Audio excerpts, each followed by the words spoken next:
안녕하세요. 저는 간호사로 일하고 있는 30대 중반의 여자입니다. 저는 고등학교 동창이었던 남자와 결혼을 했었습니다. 고등학교 동창이긴 하지만 그때부터 친했다던가 친한 친구였던 건 아니었고 그냥 같은 반 친구였어요. 인사 정도 하고 가끔 대화나 나누는 그 정도의 사이였죠.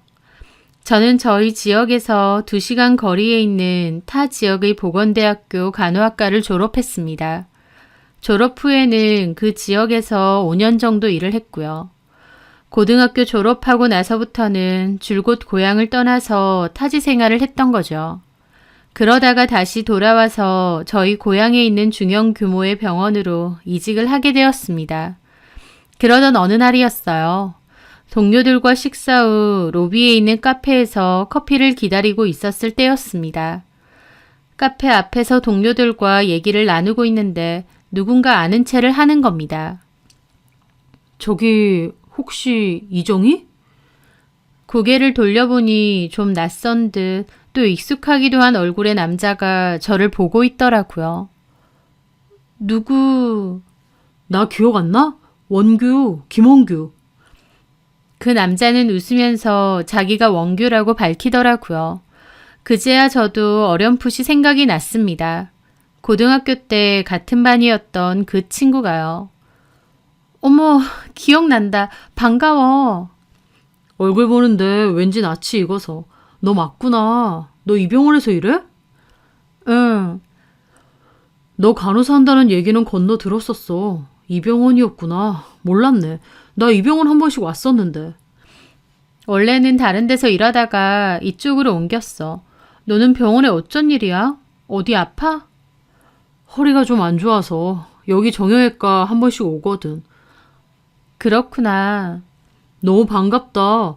너 왜 동창 모임에는 한 번도 안 오냐? 멀기도 하고 또 안 친한 친구들이 더 많은데 뭐하러 가.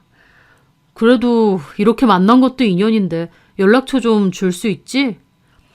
그렇게 저와 원규는 연락처를 주고받았습니다. 원규는 자기 명함도 주더라고요. 나는 사업해. 원규는 연애 관련 사업을 한다고 했어요. 원규가 운영 중인 연회장이 있는데 돌잔치도 하고 소규모 결혼식도 하는 곳이라고 했습니다. 와, 사업? 멋있다. 멋있긴 뭐. 저기 내가 한번 연락할게. 밥이나 한번 먹자. 괜찮지? 그럼. 그렇게 원규는 인사를 하고 갔어요.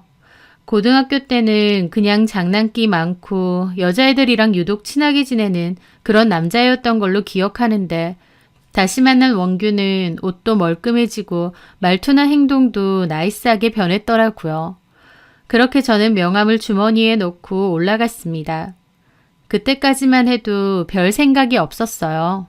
우연하게 만난 고등학교 동창이었고 다음에 밥 한번 먹자라고 하는 건 그냥 의뢰하는 인사 같은 거잖아요. 근데 얼마 뒤에 정말 원규로부터 연락이 왔습니다. 일 때문에 병원 근처에 왔는데 혹시 퇴근 시간 다 됐으면 식사나 하러 가자는 거예요. 공교롭게 저도 퇴근을 앞두고 있던 차라 그러자고 했습니다. 병원 주차장을 가보니 원규가 삐까뻔쩍한 외제차 앞에서 저를 기다리고 있더군요. 저는 장난을 치듯 말했죠. 와, 너 사업한다더니 잘 나가나 보다. 이 차 비싼 차잖아. 이 정도야 뭐. 타. 내가 맛있는데 데리고 갈게. 그렇게 저는 원규의 차를 타고 가는데 원규는 뷰가 몹시 좋고 코스 요리가 나오는 고급 레스토랑에 저를 데리고 갔습니다. 딱 봐도 비싸 보이는 곳이었다 보니 확 부담스럽더라고요. 그냥 고등학교 동창끼리 우연히 만난 거니까 가까운 데서 가볍게 밥이나 먹으면 되는데 이렇게 비싸 보이는 곳을 오니까요. 야, 여기 가자고? 뭐하러? 그냥 가볍게 밥이나 먹는 건데. 내가 사줄게. 그러니까 그냥 따라와. 하면서 저보고 들어가자고 했습니다. 저는 얼떨떨하게 들어갔어요. 앉아서 메뉴판을 보는데 가격이 너무 비싸서 놀랐습니다. 이걸 얘 혼자 내는 건 아닌 것 같고 내 거는 내가 내야겠다 생각하고 있었죠. 그냥 밥 한 끼 먹는 건데 굳이 이런 데까지 왜 왔을까 생각하는데 그럴 만한 분위기는 아닌 것 같았습니다. 그래서 그냥 이런저런 얘기를 하며 식사를 했죠. 그렇게 식사가 끝나고 원규는 술 한잔하고 가자고 했어요. 저는 너무 늦은 것 같다고 다음에 보자고 하면서 내 음식값은 내가 내겠다고 했죠. 그런데 원규가 웃으면서 됐다고 여기서 무슨 더치페이를 하고 있냐며 자기가 사준다고 했으니 가만 있으랍니다. 그렇게 원규는 식사값을 다 계산하더라고요. 그렇게 차로 돌아가는 길인데 원규가 또 연락해도 되냐는 겁니다. 연락은 해도 되지만 다음엔 이런 데 말고 병원 근처에 맛집 많으니까 그런 데 가자고 했습니다. 그러자 원규가 너한테 좋은 거 먹이고 싶어서 그렇지. 이렇게 다시 보게 된 것도 나는 너무 기쁜데. 그러는 겁니다. 원래 친했던 사이도 아닌데 저렇게 말하니까 저는 좀 의아했는데요. 원규가 대뜸 나 고등학교 때 너 좋아했었는데 몰랐지? 어? 네가 나를? 왜? 좋아하는데 이유가 있나? 나 너 짝사랑했었어. 근데 네가 그때 나랑 말도 잘 안 하고 그랬잖아. 너랑 안 했다기보다 남자애들하고 안 친했어 나는. 어쨌든 너 화이트데이 날 누가 사탕 서랍에 넣어둔 거 기억 안 나? 그거 나야. 그게 너라고? 고등학교 때 누가 제 책상 서랍에 사탕을 넣어둔 건 맞습니다. 근데 저는 친구가 장난친 거라고 생각했고 그냥 웃으면서 친구들하고 그걸 나눠 먹었어요. 그런데 그게 원규가 넣어두었다는 겁니다. 저는 전혀 몰랐는데 얘가 진짜 나를 좋아했었나 싶더라고요. 너 내 첫사랑이잖아. 근데 병원에서 우연히 다시 보니까 얼마나 좋겠냐? 그 말에 저는 이상한 위화감이 느껴졌습니다. 그래서 왜 그런 기분이 느껴지나 가만 생각해보니 원규는 그때 같은 반이었던 희주라는 여자애랑 사귀었던 게 기억나는 거예요. 제법 떠들썩하게요.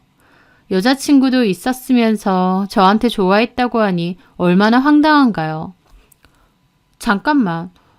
내가 지금 생각해보니 너 그때 안희주랑 사귀지 않았어?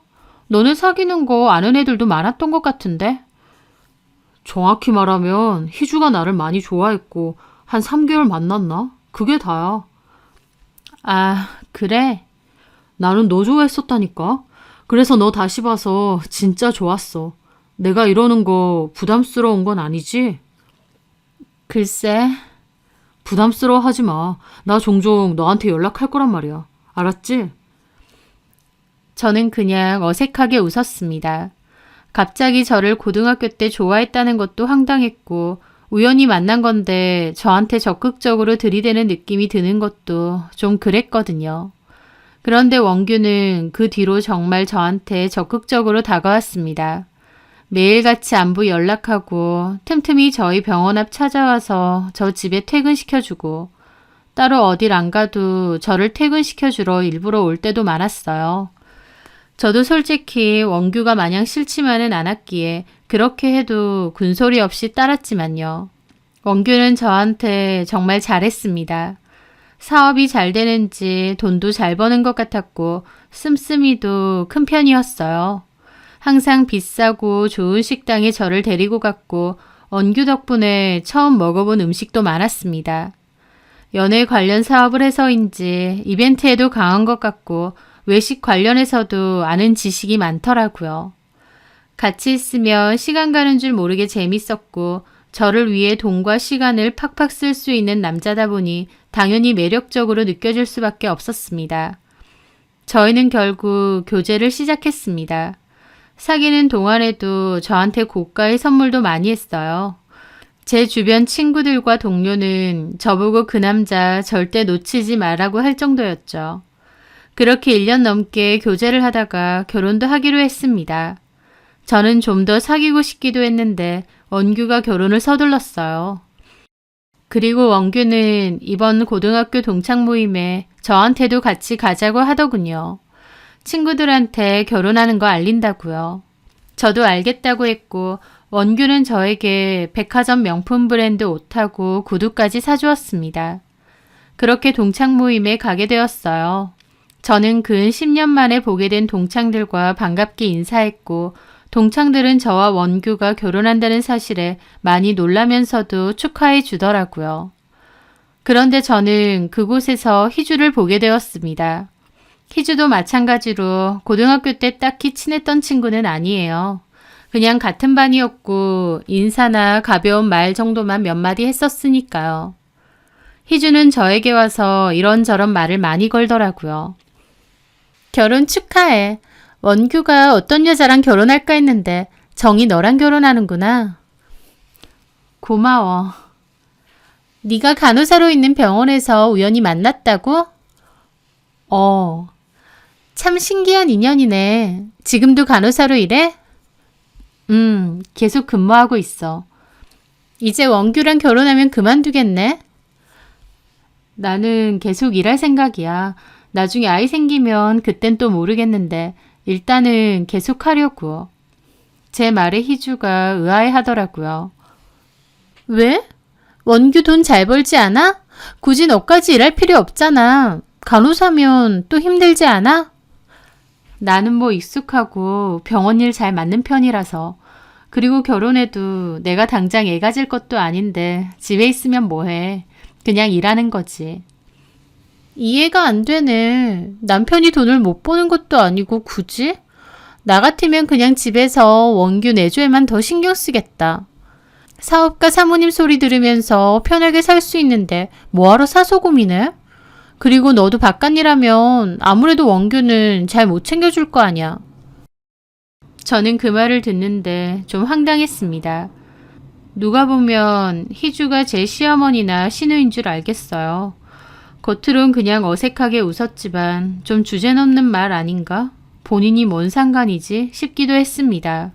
한편으론 둘이 예전에 잠깐이나마 사귀었고 희주가 원규를 많이 좋아했었다는 말이 떠오르더군요. 혹시 아직도 원규를 좋아하는 마음이 있나 싶어서 저도 좀 신경이 쓰였죠. 그날 희주는 유난히 술도 많이 마시는 것 같고 저희 결혼 소식에 좀 속상해 보이기도 했습니다. 그래서 돌아오는 길에 원규에게 물어봤죠. 혹시 희주랑 고등학교 때 말고도 뭔가 있어? 그게 무슨 말이야? 아니, 그냥 희주는 우리 결혼한다고 하니까 표정이 좀 안 좋아 보이기도 해서 혹시 너에 대한 마음이 있다던가. 말했잖아. 걔는 나 좋아해. 어? 걔만 그렇다고. 내가 아니라. 내가 그냥 인기남인 거지 뭐. 신경 쓸 필요 없어. 희주가 너 좋아하는 거 알고 있어? 알지. 그렇게 티를 내는데. 근데 걔 마음이 그런 거라니까. 나는 전혀 아니고. 왜 전혀 아닌데? 희주 보니까 더 예뻐진 것 같고. 예쁘기만 하면 뭐하냐? 걔는 결혼할 만한 애도 아니고 내 스타일도 아니야. 내 눈에는 정이 네가 100배 1000배 더 예쁘고 좋아. 그러니까 신경 쓰지 마. 원규는 희주에 관해서 꽤나 확고하게 말을 했습니다. 제가 괜히 신경 쓸까봐 더 모질게 말을 하는 느낌이기도 했죠. 희주가 여전히 원규를 좋아하는구나 라는 생각도 있었지만 희주의 일방적인 마음이고 원규는 아니라고 하니 저도 그냥 알겠다고 했어요. 근데 지금 돌이켜보면 그때 눈치를 챘어야 했습니다. 원규에게 여자란 존재는 그냥 상품이나 다름없는 존재였어요.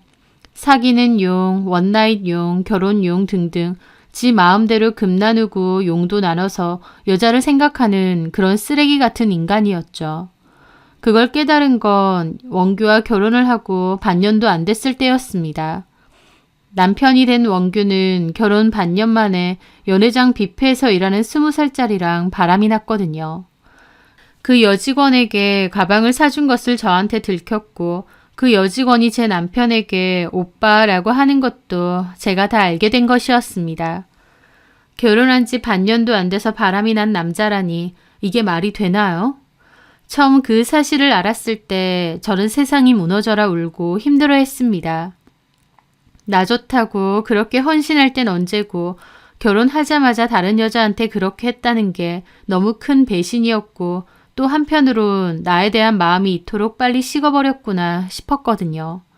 하지만 남편은 저한테 손이 발이 되게 빌었습니다. 남편 한다는 소리가 그 여자애를 좋아한 건 절대 아니고 그냥 한순간의 욕망이자 잘못된 선택이었대요. 자기가 진짜 미친놈이라고 자책하면서 빌고 또 빌었습니다. 처음 걸렸을 때 그 충격이 너무 컸기에 당연히 이혼 생각도 있었어요. 하지만 남편이 정말 필사적으로 빌었고 저한테 상처를 줘서 미안하다며 자기 같은 쓰레기는 그냥 죽어야겠다고 생난리를 쳤습니다. 저는 너무 속상했지만 결국은 남편을 용서했어요.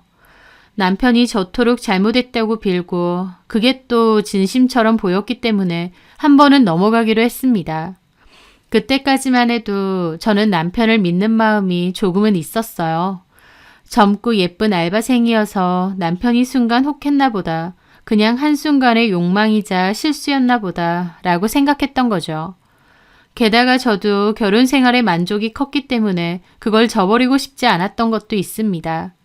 좋은 집, 외제차, 여유 있는 생활. 허영일지언정 그런 것들을 쉽게 놓지는 못하겠더라고요. 남편은 제가 용서해줘서 너무 고맙다며 사달라고 한 적도 없는 명품백과 명품 구두를 선물해 주었습니다. 심지어 저희 부모님 것까지 같이 선물을 했죠.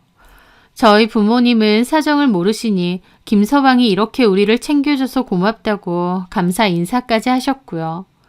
저는 이런 거 필요 없고 한 번만 더 걸리면 그땐 끝이라고 했는데 남편은 절대 그런 일 없게 하겠다고 약속했어요. 그 말을 순진하게도 혹은 멍청하게도 믿었습니다. 그런데 그런 말이 있죠. 한 번도 안 핀 놈은 있어도 한 번만 피는 놈은 없다. 심지어 저희 남편은 한 번만 안 피는 놈 정도가 아니었어요. 왜냐면 거의 병적으로 외도를 일삼았거든요. 처음 걸렸을 때 그 난리가 났으면 당연히 멈출 줄 알았는데 저의 완벽한 착각이었습니다. 제가 남편을 너무 몰랐던 거예요. 제 남편은 여자 없으면 못 살 정도로 여성 편력이 심한 편이었습니다. 처음 바람난 그 알바생을 딱히 사랑해서 그런 게 아니라는 건 정말 맞는 말이더라고요. 왜냐면 남편은 치마만 두르면 다 오케이 될 정도로 아무 여자나 다 좋아하는 인간이었거든요. 결혼 생활 1년 뒤 뭔가 의심스러운 행적이 보여서 폰에 있는 카드 내역을 뒤져봤는데요. 카드는 다 남편이 관리하고 제가 오히려 남편에게 생활비 카드를 받았었거든요. 그래서 몰랐다가 한번 작정하고 카드 내역을 뒤져본 건데 룸살롱이나 숙박업소를 갔던 내역이 엄청 많은 겁니다. 저는 그걸 보고 너무 놀라 뒷목을 잡았어요. 그리고 남편에게 따졌죠. 여자 나오는 술집 가고 그 술집 여자들이랑 숙박업소 잘만 다녔느냐고요. 저는 울고불고 따지는데 남편은 처음 걸렸을 때와 달리 간절하게 빌지는 않았습니다. 내 폰을 왜 뒤져봐? 지금 그게 할 소리야? 모텔에 호텔에 미쳤어? 일 때문에 그런 거잖아. 누구는 가고 싶어? 뭐? 일 때문에? 그게 말이 돼? 일 때문에 누가 당신더러 술집 여자랑 호텔 가려고 등 떠밀었어? 그게 아니라 요즘 내 사업 좀 많이 힘들어. 그래서 투자해 주시는 분들 모시고 좀 갔던 거라고. 남편은 그러면서 본인이 더 앓는 소리를 했습니다. 사실 남편이 운영하는 연회장은 큰 건물의 2층을 쓰고 있을 정도로 규모가 좀 있는 편인데요. 남편이 대표는 맞지만 투자자들은 따로 있어요. 그 투자자들의 자금으로 오픈하고 운영이 됐던 곳인데 초반에는 정말 잘 됐다고 합니다. 하지만 그 근처에 비슷한 연회장이나 컨벤션홀이 많이 생기면서 경쟁력이 많이 떨어졌고 손님도 많이 줄었대요. 그래서 사업이 좀 어렵다고 한 적은 있습니다. 남편 왈 투자자들 챙겨주러 일부러 마련한 자리라는 겁니다. 사업하는 데 있어서 꼭 필요한 술자리였다는 거죠. 저는 다 필요 없고 이혼하자고 했습니다. 남편은 저보고 진짜 너무한다며 자기 혼자 잘 먹고 잘 살려고 이러는 거냐고, 그 돈으로 저도 잘 먹고 잘 산 거 아니냐 하더라고요. 남편이 술집 여자랑 자면서 투자받고 번 돈으로 잘 먹고 잘 사는 거 원치 않았습니다. 제 능력이 없는 것도 아니고 그럴 이유도 없었어요. 제가 듣기엔 다 핑계고 변명으로밖에 안 들렸습니다. 저는 됐고 무조건 이혼하겠다고 했죠. 그런데 정말 공교롭게도 그맘때 하필이면 시어머니가 돌아가셨어요. 원래도 몸이 안 좋으셔서 병원에 잘 다니셨는데 갑자기 돌아가신 거였죠. 남편은 그 일로 상심이 너무 컸습니다. 시어머니가 돌아가셨고 남편이 저렇게 힘들어하는데 거기다가 이혼 얘기를 할 수도 없어서 일단 보류를 했었습니다. 남편은 한 달, 두 달 어머님을 그리워하며 술도 많이 마시고 힘들어했어요. 그래서 결국 이혼 이야기가 흐지부지 돼버렸습니다. 하지만 남편이 외간 여자들과 놀아났다는 사실은 변함이 없었기에 또 한 번만 더 이런 일이 있으면 진짜 이혼하겠다고 결심에 또 결심을 했어요. 그리고 그 과정에서 저도 남편에 대한 마음이 상당히 많이 식었죠. 깊은 실망과 배신감이 너무 컸거든요. 그래서 남편과는 이혼은 안 했지만 사이는 예전만 못했습니다. 그냥 저냥 지내기는 하지만 결코 예전처럼 애틋하고 좋은 마음으로 지낼 순 없었죠. 그리고 한편으론 남편이 또 저 몰래 여자를 만나고 바람을 필 것 같은 노이로자에 걸렸습니다.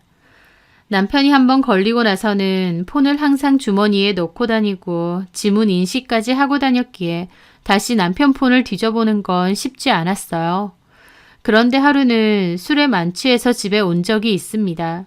옷을 벗겨주는데 가만 보니 옷에서 여자 향수 냄새가 엄청 나는 겁니다. 이 인간이 또 싶었어요. 진짜 못 참겠다. 이제는 조심도 안 하는구나 싶어서 속에서 천불이 올라왔습니다. 저는 코까지 골며 골아떨어진 남편의 바지주머니에서 폰을 꺼냈어요. 그리고 남편의 손을 들어서 지문 인식도 풀었죠. 또 여자 만난 거면 이번엔 외도 증거를 다 저장해두고 이혼소송 증거로 쓸 거라고 이를 박박 갈면서 폰을 열었습니다. 그런데 저는 또 기가 막힌 내역을 봤어요. 남편에게는 데이트 어플이 깔려 있었습니다. 모르는 여자들하고 어플을 이용해서 채팅하고 그러고 나서 숙박업소 가서 원나잇하고 그런 용도였던 건데 대화를 나눈 여자가 한둘이 아닌 겁니다. 이 인간이 하다하다 진짜 미친 인간이구나. 욕지거리가 나왔습니다. 한편으론 여자들 자유롭게 만나고 살지 뭐하러 나랑 결혼하자고 했을까 싶었어요. 그걸 가만히 보고 있는데 제 스스로가 너무 한심하게 느껴지더라고요. 이런 인간인 줄도 모르고 좋다고 결혼까지 했다니. 그냥 나한테 잘해주고 물질적으로 퍼주니까 너무 좋은 사람인 줄 알았던 게 바보같이 느껴졌죠. 저는 떨리는 손으로 그 대화 내용들 다 찍었습니다. 증거로 써야 되니까요. 그리고 이왕 하는 김에 또 다른 외도 증거가 있다면 다 털어내야겠다 싶었어요. 남편 폰을 이렇게 볼 수 있는 기회가 흔치 않다 보니 이럴 때 다 찾아내야 했죠. 그렇게 저는 남편 폰에서 카톡, 문자, 통화 내역, 녹음 내역, 카드 내역을 다 뒤지기 시작했습니다. 그리고 또다시 충격을 받았어요. 왜냐면 남편은 안희주를 따로 만나고 있었거든요. 그 동창 모임에서 만났던 희주요. 희주가 일방적으로 그것도 예전에 자기를 좋아했던 거고 지금은 그런 사이도 아닐 뿐더러 남편 본인은 관심도 없다고 했잖아요.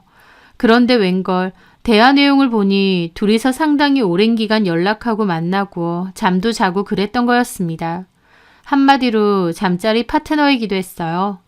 저는 큰 충격을 받아서 멍해졌습니다.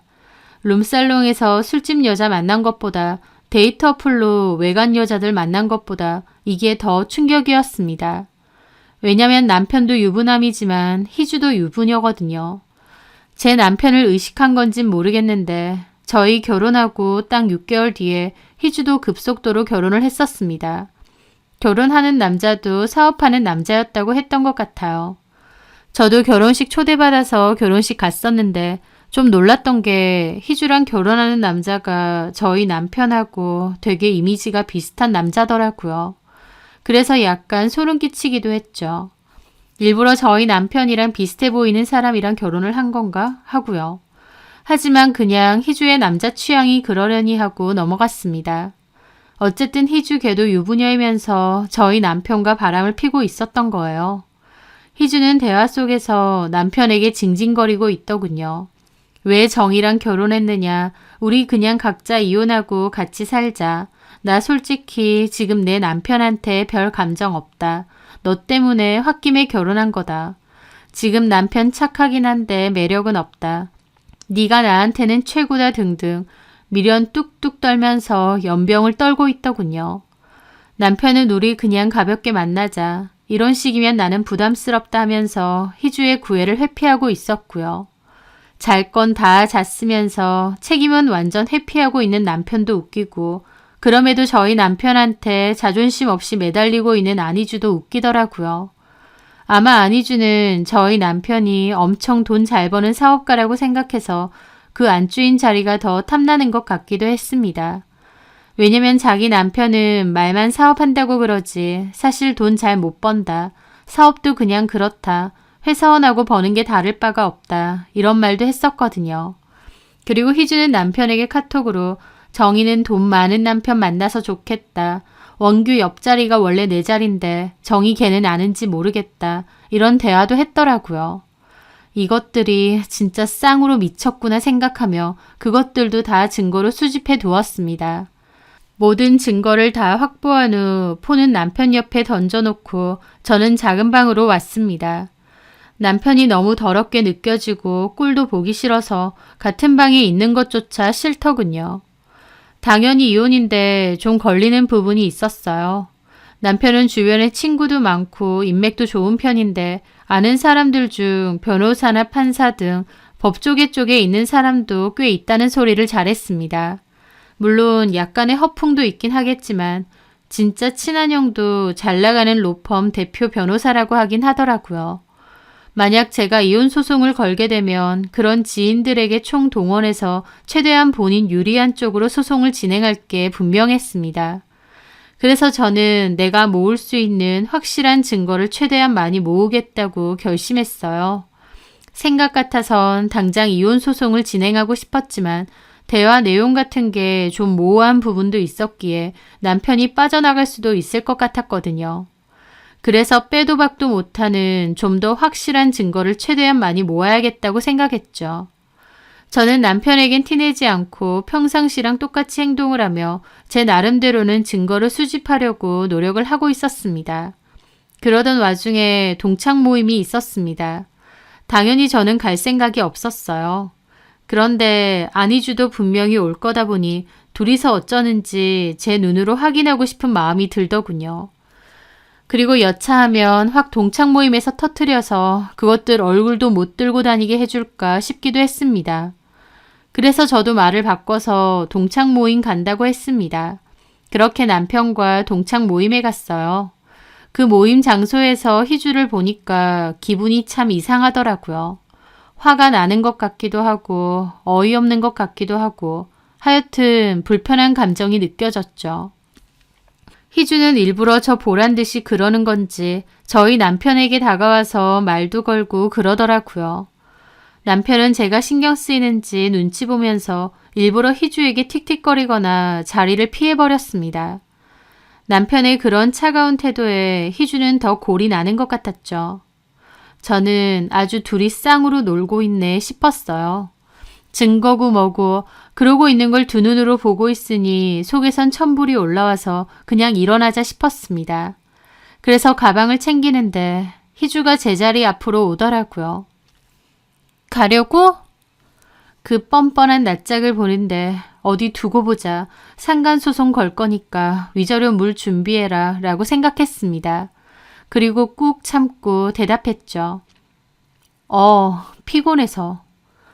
그럼 원규도 데리고 가야지. 원규도 보니까 술 많이 먹었던데. 알아서 오겠지. 참나. 그래도 남편인데 좀 챙겨라. 원규 불쌍하네. 그러길래 기가 차서 그랬습니다.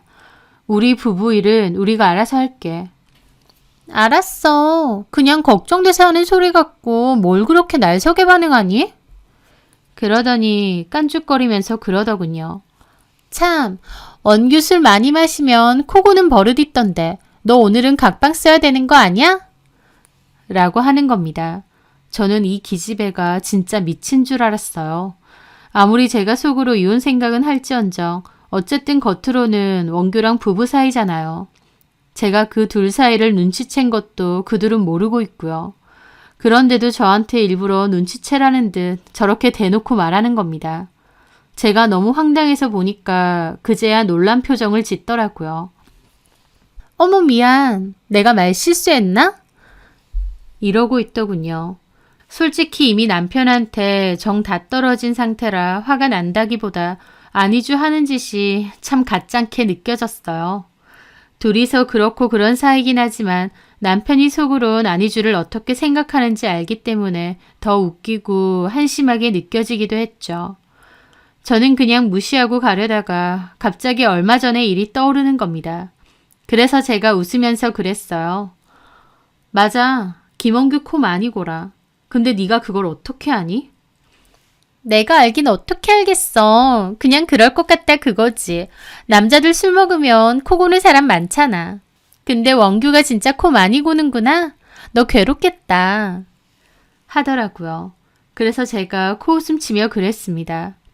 아, 그냥 해본 소리구나.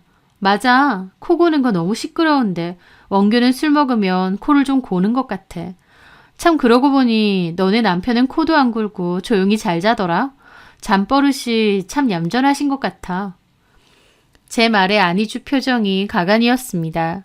웃으면서 제 말 듣고 있다가 일순간 표정이 완전 일그러졌거든요. 뭐? 너 지금 뭔 소리 하는 거야? 내 남편은 코 안 골고 잔다고? 아, 내가 실수한 건가? 그런 얘기하면 안 되는 건데. 너 지금 뭔 소리 해? 내 남편이 코를 고는지 안 고는지 네가 어떻게 알아서? 눈을 희번뜩하면서 저한테 따지는 겁니다. 저 그거 보는데 너무 웃겼죠. 좀 전에 저한테 깐죽거리면서 네 남편 코 골더라 하던 인간이 네 남편은 안 골던데 하니까 눈이 뒤집히는 겁니다. 저는 그냥 웃으면서 그랬어요. 내가 알긴 어떻게 알겠어. 그냥 그럴 것 같다 그거지. 근데 진짜 코를 안 고나 보네 너네 남편은. 와 좋겠다. 안희주 표정이 진짜 말도 못하게 썩어가는 겁니다. 그걸 보는데 얼마나 웃기던지 저는 가방 챙겨 자리에서 일어났습니다. 나는 그만 가봐야겠다. 재미도 없고. 너도 술 적당히 마셔. 할 말 못할 말 구분도 못하는 거 보니 더 마시면 안 될 것 같은데. 그러고 저는 그곳을 나왔습니다. 그런데 가게 앞에서 안희주가 따라 나오더니 제 팔을 잡는 거예요. 야, 너 이렇게 가면 안 되지. 똑바로 말 안 해? 내 남편이 코를 고는지 안 고는지 네가 어떻게 알고 있냐고. 너 내 남편이랑 무슨 사이야?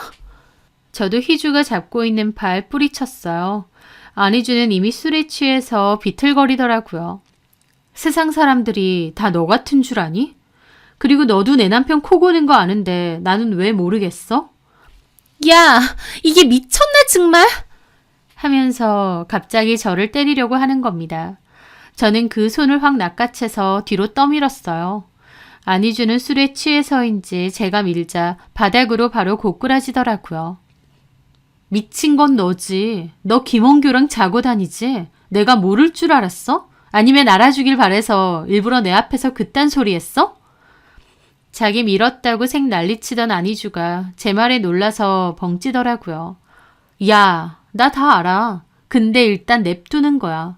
톡 까놓고 김원규가 만나는 여자가 한둘도 아니고 너도 그중 하나일 뿐이야. 내가 처리할 여자가 한둘이 아니거든. 너한테만 신경을 쓸 수가 없다. 뭐? 동창 남편 꼬실 생각 그만하고 네 가정에나 충실해. 너네 남편 완전 새우처럼 구겨자던데. 와이프 잘못 만나서 불쌍하다 불쌍해. 야, 네가 내 남편 자는 모습을 어떻게 아냐고. 글쎄, 집에 가서 네 남편한테 물어보든가. 안희주 색 난리치던데 그냥 코웃음 치고 자리 떴습니다. 아니나 다를까 다음날 제 폰으로 모르는 번호 전화 왔더라고요. 받아보니 희주 남편이었고 화가 엄청 난 겁니다. 왜 희주한테 이상한 소리 하느냐고 당신이랑 나랑 뭔 사이라고 그러느냐 난리치더군요. 저는 전해줄 것도 있고 할 말도 있으니 시간 되면 병원 쪽으로 잠깐 와달라고 했습니다. 그렇게 그날 오후 그 남자가 병원으로 왔어요. 화가 엄청 났더라고요. 저는 서류 챙겨서 주차장 쪽으로 잠깐 가자고 했습니다. 도착하자마자 당신이 희주한테 이상한 소리 했느냐, 내가 어떻게 자는지 당신이 어떻게 알고 그런 소리를 하느냐 따지더군요. 그래서 제가 그랬죠. 까먹으셨어요? 2달 전에 저희 병원에서 대장 내시경 하셨잖아요. 그때 담당 간호사 저였는데. 내시경 받고 나서 조용히 잘 주무시더라고요. 그 얘기한 거예요. 제 말에 희주 남편 어이가 없는지 입이 떡 벌어졌습니다. 네, 2달 전에 희주 남편이 저희 병원 와서 건강검진 받았어요. 저는 결혼식도 갔었고 희주 남편 단박에 알아봤습니다. 그래서 아는 체 했었고 가볍게 인사 정도 나눴어요. 자기 대장 내시경 해야 되는데 아는 분이라고 하니 좀 쑥스럽고 민망하다고 했었던 기억도 있습니다. 제가 희주 남편은 코 안 골고 조용히 자더라 했던 얘기는 그 대장 내시경 얘기한 거였어요. 제 말에 희주 남편은 더 화를 내더군요. 지금 뭐 하자는 겁니까? 장난쳐요? 그 말도 안 되는 말장난 때문에 희주가 저한테 오해를 했다고요. 당신이랑 나랑 무슨 사이라도 되는 줄 알고. 근데요, 제가 그런 장난을 왜 쳤겠어요. 희주가 먼저 그렇게 하니까 저도 똑같이 그런 겁니다. 뭐요? 저는 서류봉투를 내밀었습니다. 이게 뭐냐길래 나한테 따질 거 아니고 당신 아내한테 따지라고 했어요. 내가 그 얘기를 꺼낸 건 당신 아내가 먼저 나를 도발해서 그런 거라고요. 당신 아내가 내 남편이랑 자면서 보란 듯이 나한테 내 남편이 코를 고니 어쩌니 그랬다. 그래서 나도 똑같이 얘기해 준 것뿐이다 라고요. 제 말에 그 남자는 믿기지 않는다는 듯 황당한 표정을 지었습니다. 저는 서류봉투 안에 내용 꺼내서 직접 보시라고 했죠. 그 남자는 서둘러 종이들을 꺼냈어요. 그 안에는 희주와 저희 남편이 나눈 대화들을 캡처해서 인쇄한 종이들이 가득했습니다. 엄청난 충격을 받은 듯 했죠. 나는 내 남편하고 이혼할 거예요. 이거 내가 힘들게 모은 증거 자료들인데 그쪽도 필요하면 공유해 줄게요. 솔직히 그쪽 집 사정까지 내가 아는 척할 필요 없는데 대화 내용 보면 알겠지만 안희주가 당신을 아주 우습게 여기는 것 같아요. 그래서 제가 얘기해 주는 겁니다. 어떻게 할지는 알아서 결정하세요. 다만 저는 소송 시작할 거니까 도움 필요하면 연락하시고요. 그렇게 저는 그 자리를 뜨면서 생각했습니다. 희주 남편이 이 사실을 다 알았기에 희주가 아는 것도 또 내 남편이 아는 것도 순식간이겠구나 싶더라고요.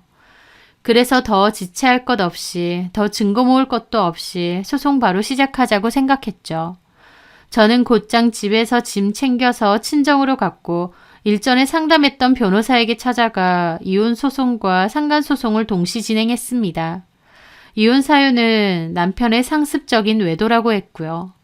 제가 엄마 집으로 간 그날 저녁 남편은 전화기에 불이 나게 전화하더라고요.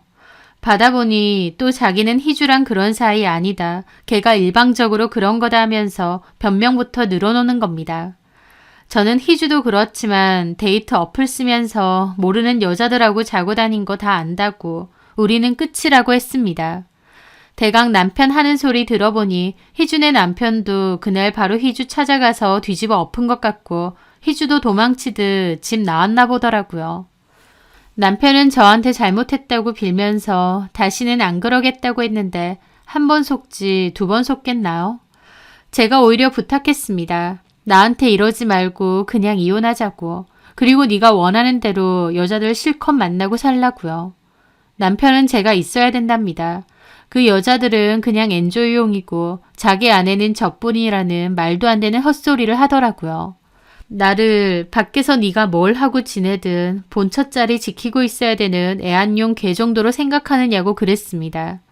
나는 그렇게 살 생각 없고 네가 한 행동들 생각하면 피가 거꾸로 솟는데 참고 있다고. 정말 나한테 미안한 마음이 개미 눈곱만큼이라도 있다면 이혼 합의하고 위자료나 똑바로 내놓으라고 했죠. 남편은 자기 덕에 저도 편하게 잘 살지 않았냐며 그것도 한번 못 봐주느냐 큰 소리 치더군요.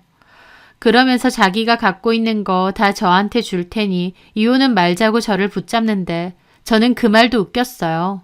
막상 결혼해보니 솔직히 남편은 그렇게 돈이 많거나 여유로운 사람이 아니었거든요.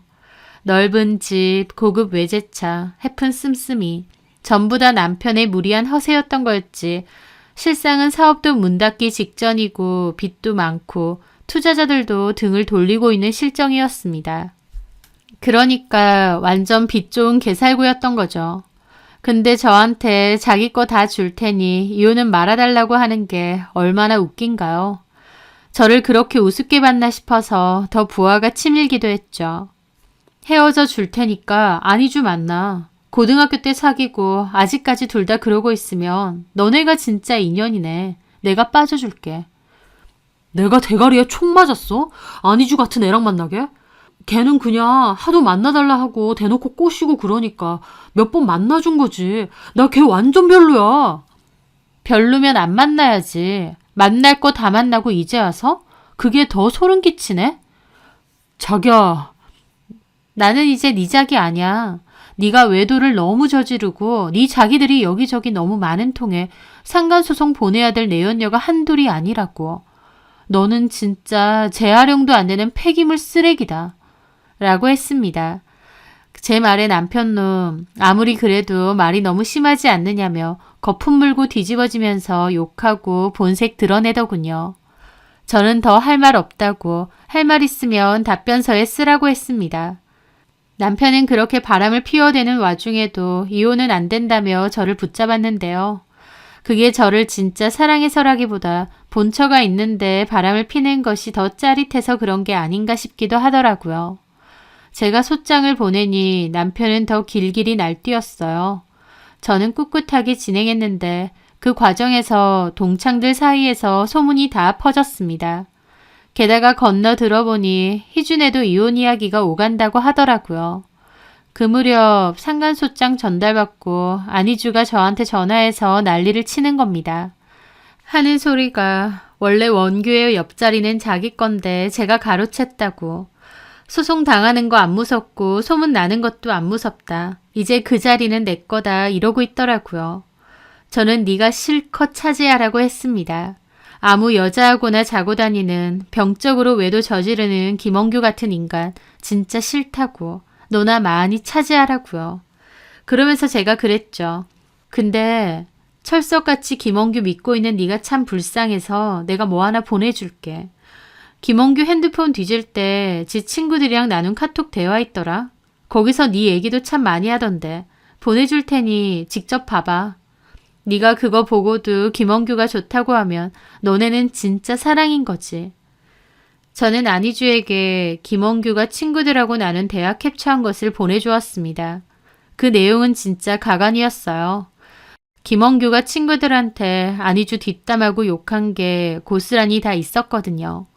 대화 내용은 하도 연락하고 매달리니까 적당히 갖고 놀려고 만났는데 지가 무슨 내 마누라 행세하고 집착하는 거 보니 지긋지긋하다. 거머리같이 느껴진다. 안희주 때문에 동창 모임도 이제 안 나오려고 한다. 한두 번 잠만 자고 끝내려고 했는데 완전 미친년이다. 그년이 정희한테도 까발릴 것 같아서 무섭다. 이런 내용이었어요. 사실 사연상에선 그나마 순화한 거고 실제 내용은 훨씬 더럽고 격했습니다. 안희주에게 그거 싹 보내줬는데 충격받은 건지 더 이상 연락 없더군요. 그러다가 시간이 지나 다른 동창에게서 건너 들었습니다. 안희주가 김원균의 연회장 찾아가서 소란 일으키고 생난리를 쳤다는 것을요. 사람 갖고 노느냐고 악쓰며 욕하면서 뒤집어 엎었고 그때 마침 돌잔치가 하나 있었는데 그 돌잔치까지 다 망쳐서 컴플레인 들어오고 맘카페에 소문까지 다 나고 안희주랑 김원규는 서로 쌍욕하고 싸우고 실랑이까지 일어나서 경찰서까지 갔답니다. 똑같은 것들끼리 아주 끝까지 웃기는구나 싶고 그 광경을 직접 못 본 게 아쉬웠어요. 그렇게 시간은 좀 걸렸지만 차곡차곡 소송 진행하고 결론적으로 무사히 이혼하고 끝냈습니다. 김원규가 바람난 여자들, 그러니까 안희주 포함해서 특정이 되는 술집 여자와 원나잇 상대 3명까지 상간소송 진행했어요. 원나잇 상대 중 2명은 유부남인지 몰랐다고 저한테 빌길래 김원규한테 별도로 소송 진행하라고 알려주었습니다. 소송들이 엮여있는 게 많아서 기간은 오래 걸리고 빨리 판결도 안 났지만 어차피 제가 직접 하는 건 아니니 변호사한테 맡기고 저는 제 일상으로 돌아왔어요. 똑같이 병원 근무하면서 말이죠. 위자료는 소송 끝나고 판결받아서 위자료 지급까지 받은 것도 있고요. 지지부진하게 계속 끌고 가다가 끝난 것도 있고 또 적당히 합의 보고 끝낸 것도 있죠. 남편 외도 상대가 한둘이 아니다 보니 그것도 참 일이긴 한데 위자료는 그래도 짭짤하게 받은 것 같습니다. 참고로 안희주는 합의 없이 판결까지 갔고 위자료도 지급받았어요. 마찬가지로 안희주 남편이 저희 남편 상대로 상간소송 걸었고 남편도 위자료 지급했다고 들었고요. 지긋지긋한 악연이라고 생각해서 우연으로라도 안 보고 살아야겠다 싶었는데 그 후 소문을 들어보니 김원규는 결국 연회장 문 닫았다고 사업 망했다고 하더라고요. 원래도 적자가 심했고 돌려막기로 어떻게든 버티다가 결국 문 닫았다고 합니다. 그 과정에서 빚도 많이 져서 빚쟁이들 피해서 도망 다닌다고도 얼핏 들었습니다. 그렇게 허세 부리고 허영 부렸는데 참 속빈 강정이구나 싶더라고요. 게다가 더 웃긴 건 안희주 근황이었어요. 김원규랑은 그렇게 개판으로 싸운 뒤 원수되고 이혼까지 당했다는 건 알았는데요. 들어보니 안희주 남편이 이혼하고 나서 사업이 대박나서 엄청 잘 됐다고 하더라고요. 시기가 잘 맞아서 대박났고 그걸로 돈을 엄청 벌었다고. 안희주랑 이혼하고 나서 그렇게 됐으니 안희주 입장에선 배가 아파도 제대로 아팠겠죠. 가만히 있으면 지가 그토록 원하던 잘나가는 사업가 사모님 소리 듣는 건데 지발로 밥그릇 찬 거 아니겠어요? 저는 위자료도 두둑히 받았지만 김원규가 그동안 저한테 줬던 명품 가방이랑 옷, 구두 전부 다 정리했습니다. 그것만 정리해도 돈이 꽤 되더라고요. 그걸 정리한 이유는 제 스스로도 반성을 했기 때문이에요. 저도 김원규의 화려함과 재력 때문에 마음이 솔깃했던 거 맞고 또 정말 솔직해지자면 그런 부분 때문에 김원규가 처음 외도 걸렸을 때 이혼을 망설인 것도 좀 있는 것 같습니다. 하지만 이제 와서 보니 그런 게 사실 뭐가 그렇게 중요한가 싶네요. 부부끼리 서로 사랑하고 믿어주고 그게 행복한 거지. 속이고 기만하고 불신에 가득 차 있는데 겉으로는 부자처럼 보이고 값비싼 물건들로 장식하고 그거야말로 참 빈 껍데기고 허울일 뿐이겠죠. 누군가를 만날 때 물질적인 것에 혹하지 말고 그 사람이 얼마나 진실됐는지를 봐야 된다는 걸 다시 깨달았습니다. 남편의 습관적 외도 때문에 마음고생 많이 했던 결혼 생활. 하지만 그나마 무사히 잘 끝나서 다행이에요. 이제는 내 월급 벌어서 내가 알아서 내 분수에 맞게 쓰며 지내니까 오히려 땅을 제대로 딛고 살아가는 느낌이 드네요. 제